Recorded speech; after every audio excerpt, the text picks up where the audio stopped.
Hey guys, welcome and welcome back to my channel. It's been long since my last video. I thought I'll make a fresh start this new year. I want to start new year with a positive video. What more positive than my best books I read in 2023. So today I'm going to talk about top 12 books I read in 2023. I usually do only top 10 books, but last year I read some amazing books, so I decided to do top 12 instead of top 10. Also, I used to do only one book per author. I'm also breaking that rule this year because I read 6 books by same author. I want to include 2 books out of 6 I read. So let's get started. At number 12, I have A Deed of Dreadful Note by Patricia Meredith. This is a fictional story of real life author Anna Katharine Green was a mystery author who published long before Sherlock Holmes. Sherlock Holmes is a character name.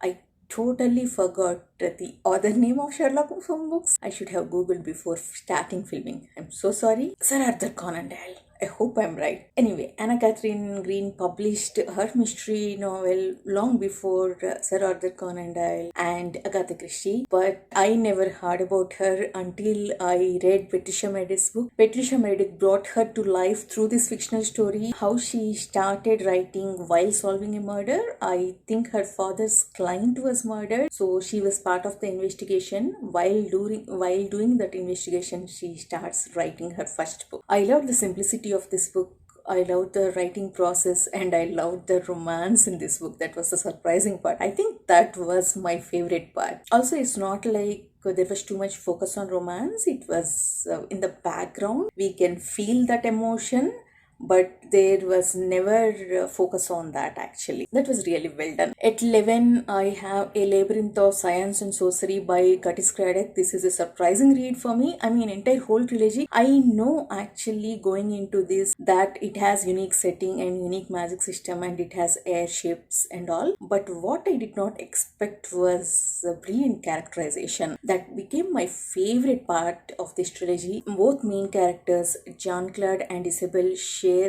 an amazing bond between them. Jean-Claude is a bodyguard to Isabelle, but it's not a romantic relationship. They share a father-daughter kind of bond between them. Jean-Claude loves Isabelle. He's protective of her, but he is not overprotective of her. He doesn't patronize her. He trusts her abilities. During these 3 books, many times they get separated and they have to face their own dangers, but they trust each other's abilities and they know that they are capable of getting out of them alone. They're worried about them, but their focus is on them getting themselves off that danger. I love that. It's so refreshing to read their bond actually. They both become 2 of my favorite characters I read. Their characters are consistent throughout the trilogy, but second book is my favorite because of the focused story and the political intrigue in that. And at number 10, I have Palace of Illusions by Chitraben Ajjidivakaruni. This should be high on this list actually. Initially, I forgot to include this, and later I don't want to change my top 5. They should be in top 5, and I don't want to move any beyond top 6 also, so I decided to place it here. This is a retelling of Indian epic tale Mahabharata in Draupadi's POV. Mahabharata is actually huge in terms of world and number of characters, and there are side quests for each character, different boons and curses received by them from god's reincarnation, and lots of political drama, family drama, revenge drama. It is not easy to tell that entire story in 300 pages. Since this is Draupadi's POV, Chitraben Ajjidivakaruni focused from her birth only and around the characters which are involved in her story. But she did a great job in explaining the background of those characters, giving the context in which the scene is happening. She made a couple of changes from the original story, but I think she executed them well, so I did not mind those changes. If you are interested in Hindu mythology, this is a good introduction in terms of characters, and also Chitraben Ajjidivakaruni's writing is just beautiful. There is this war actually, there is a big war at the end of Mahabharata that happens in this book also. Entire last 100 pages are war. I know actually which characters die, which characters survive. Irrespective of that, I was completely engrossed. It's just a fantastic book. And at number 9, I have Touch of Light by Tiago Abdullah. This is book 1 in Ashes of Avon series. I loved everything in this book actually. It has everything: political intrigue, lots of political intrigue, and religious and cultural differences, and 3 different interesting POVs. There is not a single dull moment. Tiago pulled me into the story from the first scene itself. More than anything, I loved the structure of this book, how well he planned each POV. Focus was different in each POV. I really loved that, and I love Tiago's writing. I cannot wait to continue this series. I read this book very fast as part of read along, so I did not take any notes. I did not even review it. So I'm planning to reread this first book this year and continue. I think third book will come out this year if I'm not wrong. And at number 8, I have Deathless Beast by Andrew Dumede. This is first book in Collation Saga. This was one of the best surprises for me in 2023. This is actually second book I read in 2023. January was such a great month. I also read Palace of Illusions in January. This is also in January, and there is another January book later in this video. So that's 3 best books I read in January. Anyway, I just finished Fool's Fate. That was my first book in January 2023. That was such a brilliant book, and I thought no book will live up to the standard of Fool's Fate. I thought whatever book I pick up after that will definitely suffer. So I had this audiobook arc. I thought let's listen to first couple of chapters and see whether it's working for me or not. By the end of the first chapter, I was completely invested in these characters. I think I read this at the right time. Actually, after the pain and hurt I felt after reading Robin Hobb book, the tone of this book felt very soothing to me. I loved the world building. I love learning these different holy orders, different pantheon of gods, different cultures, how Andrew integrated these holy orders within this society. Now just talking about it, I want to get back to this world. I read first 2 books. I have the audiobook arc of third book. 3 books are out. I think 4th book is coming out this year. At number 7, I think this is my most unpopular opinion. At number 7, I have Dragon Keeper by Robin Hobb. I read Fool's Fate, Rainwell Chronicles, and the last trilogy, Fizz and Fool, this year. Obviously, Fizz and Fool is the most popular trilogy. Most of my friends love those books. If not those books, they love Fool's Fate. Though I loved going back to my favorite characters. I have pacing issues with that final trilogy. I loved Fool's Fate actually. I think that's a brilliant book in terms of world, how Hobb connected the events happened in Farseer and the world building elements of Life Shapes. That was just extraordinary. I completely agree that Fool's Fate is a fantastic book, but my pick is definitely Dragon Keeper. I loved the themes explored in this book. The themes of identity and gender politics are too personal. The culture of Bingtown, mostly with gender politics of Bingtown, how marriages happen, how this world look at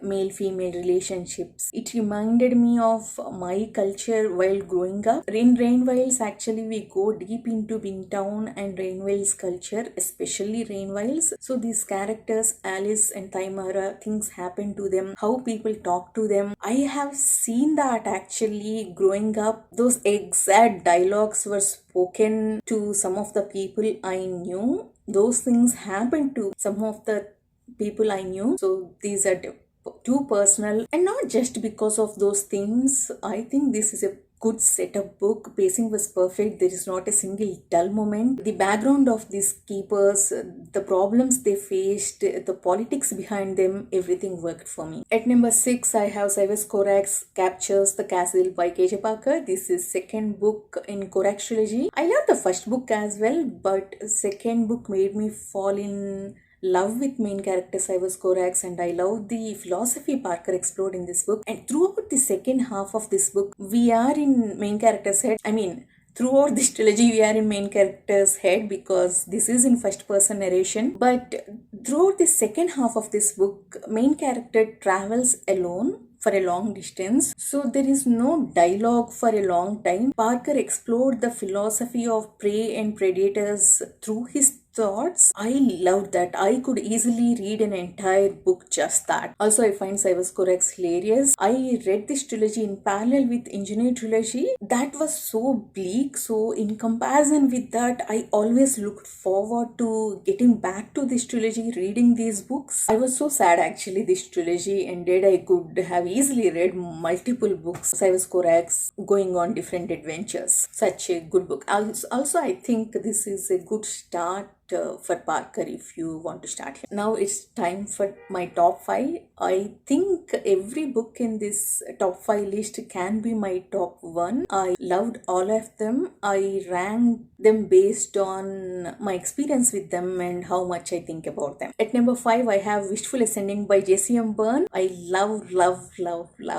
this book. I cannot tell you how much this book reminded me of home. Main character in this book, Rohan, is a hybrid, half human, half alien. His mother is a human. He is from Canada. He was raised in Canada, but his mother is actually from India, especially from my state. Now Rohan is living on a space station. So whenever he meets different other aliens, whenever he talks about home, about his culture, I can relate to that so much because that's my culture as well. I have seen that, I have experienced that growing up, and there is a lot to love in this book. It is funny at the same time, it has serious elements like genocide when it comes to world building.